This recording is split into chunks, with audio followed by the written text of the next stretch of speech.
Good morning, Laker fans. It is November 26th, 2018. Lakers up to their old tricks in LA yesterday with a 4-point loss against the Orlando Magic. I will let you know what happened in the next 10 minutes or so. I am Rachel A. Smith, your hostess and fierce feminine force behind the RAS.Laker Girl, the proper news resource for the Lakers.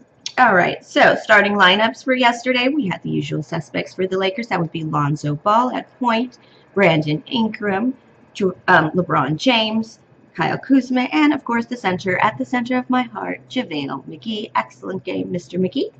And the Magic decided to start DJ Augustine. He is quite the little dunker there. Evan Fournier, Aaron Gordon decided to show up as well.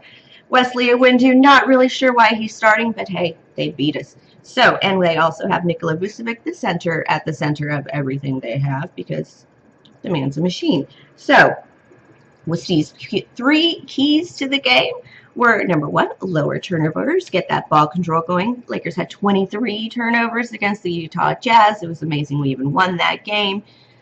Again, Lakers had 18 for the night against Orlando. Don't make DJ Augustine on the All-Star was Stu's request. He averages about 5 points a game.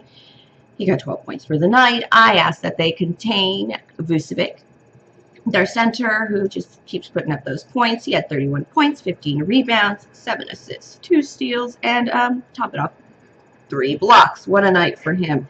So Stu also said they need to start dictating the pace of the game. The game has slowed for the Lakers since they've introduced that center position as key all-around position for the Lakers with Tyson Chandler. So they figured it was time to start speeding things up. Not necessarily. So I also added that Lakers needs to get their assist numbers up. They had 10 for the night against Utah Jazz.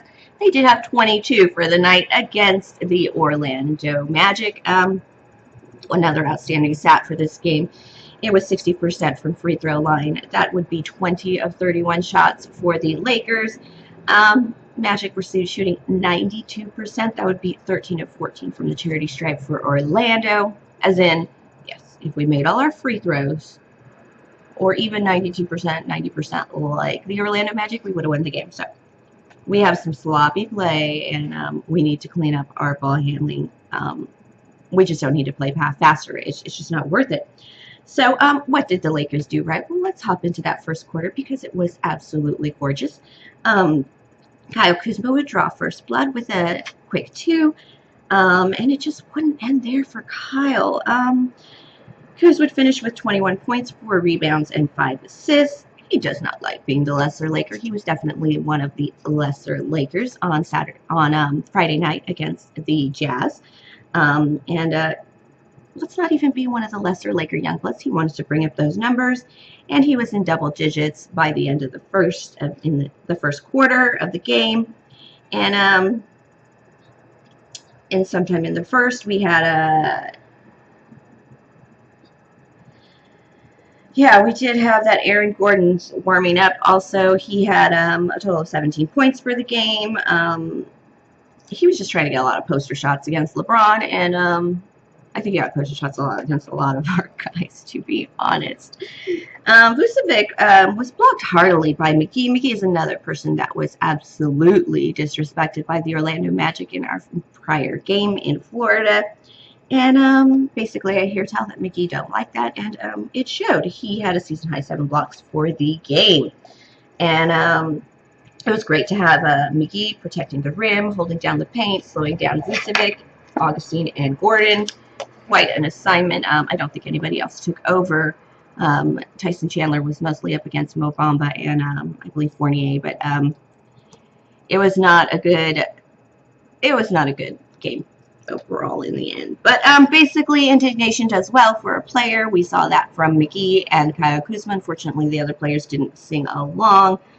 Towards the end of the first, Mo Bamba would finish the quarter. He's at 7'10" wingspan, the longest ever. That's wingspan to fingertip to fingertip, the longest ever measured in the NBA. So in the second quarter, So basically, the Lakers in the first quarter were holding the Magic under 30% shooting. In the second quarter, Lakers were starting, Lakers 29, Magic 19. Things were going well. Just a very strong start for the Lakers. 13 points for the first quarter for Kyle Kuzma. But we did struggle a bit in the second. The bench kind of fell below, and then the Stars had to come back in and recover the lost points. Halftime, we ended up Lakers 52, Magic 51. Ron did miss a free throw towards the end of the half. However, he did make the final three for the half and for the Lakers lead going into the locker room. So every time he misses a free throw, he guarantees it's a three. I kind of need his threes to be more timely, not just when he misses a free throw. Anyway, in the third quarter with 6 minutes left, Lakers were 58, Magic were 66. There were 9 threes by the Magic. The Magic were basically adjusted to our absolute lovely rim protection. They just could not get inside, so they just resorted to getting to their outside game and started hitting those threes quite well. Lakers weren't able to respond to the change in the game by the Orlando Magic. And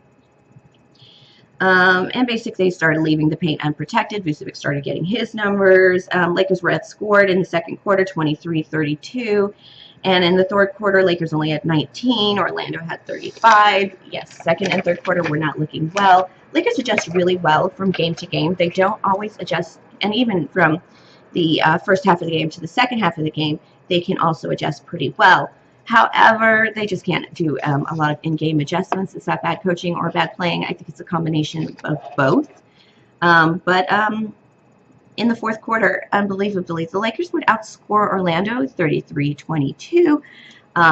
They basically started realizing they were losing, and the bench came out and decided to correct their mistakes. Unfortunately, it was a little too late. Lakers did start the fourth quarter 71. Lakers, Magic 86. It wasn't their lowest deficit, but they did try and make a full comeback.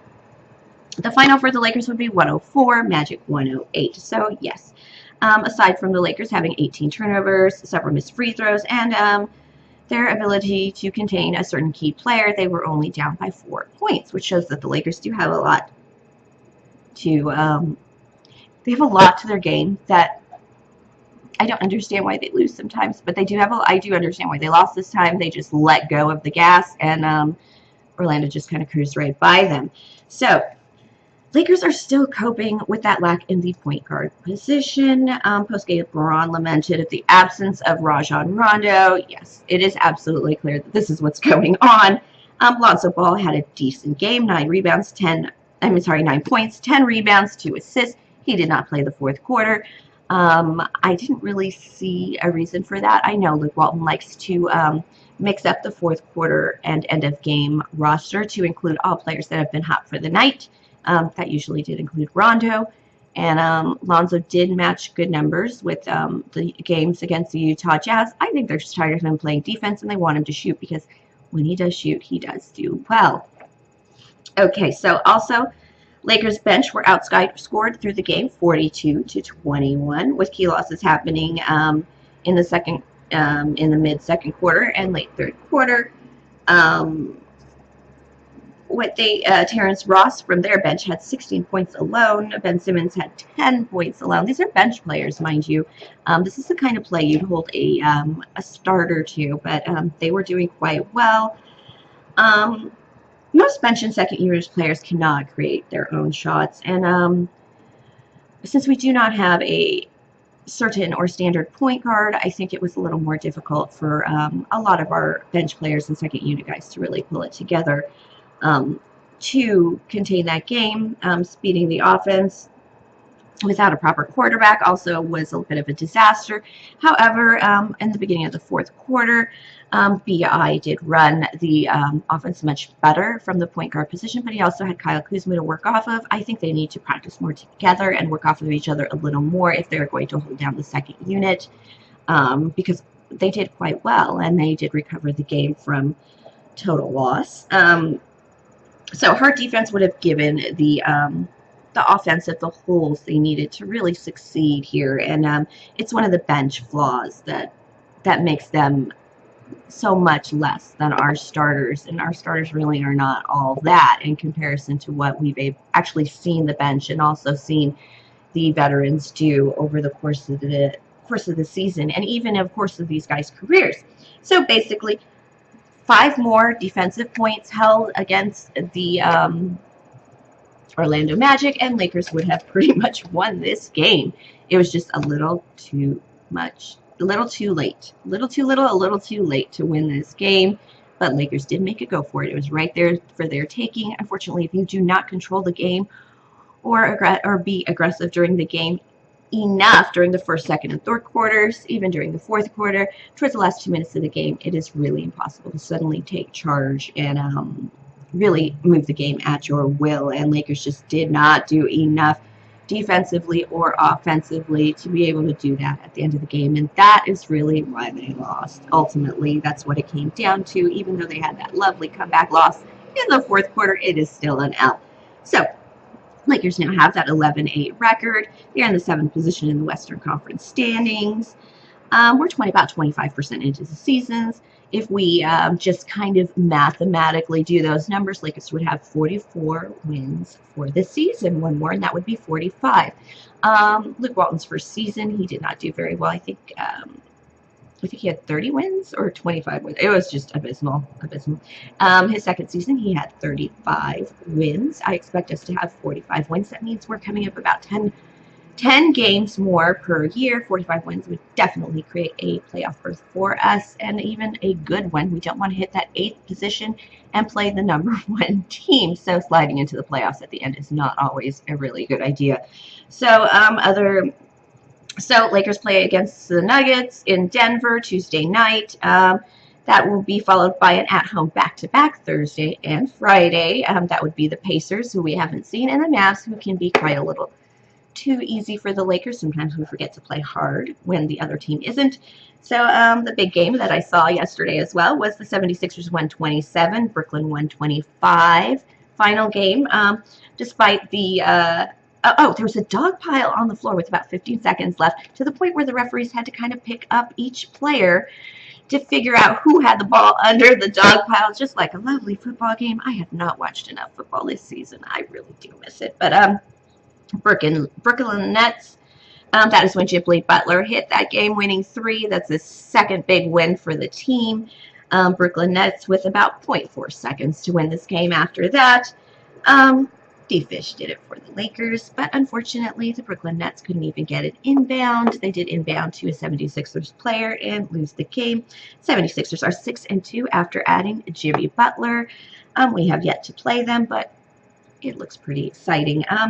And let's just remember, I was watching that game on Game Time Live, and the end of the game, that is, it was just basically good defense basically prevents the player. It was the best definition, so I'll start over. So, good defense is preventing the offensive player from getting the shot they want and in rhythm. So, good offensive players basically get the shots they want and in rhythm, and by themselves. Unfortunately, not all players can do that. So, a little long here, Lakers learning from tonight and moving on, though. That's what Lonzo Ball loves to say. That's what he said, right? Oh, Michael. And so I'll be back for a look at the Nuggets for a pregame Sunday. Lakers have actually played the Nuggets 3 times this season and preseason. So, and I did not take a good look at their offseason moves because I just wasn't that organized in the beginning. But I will get to that. So please like, subscribe, share, comment, all that lovely stuff to advance my lovely Laker channel and get that news out there.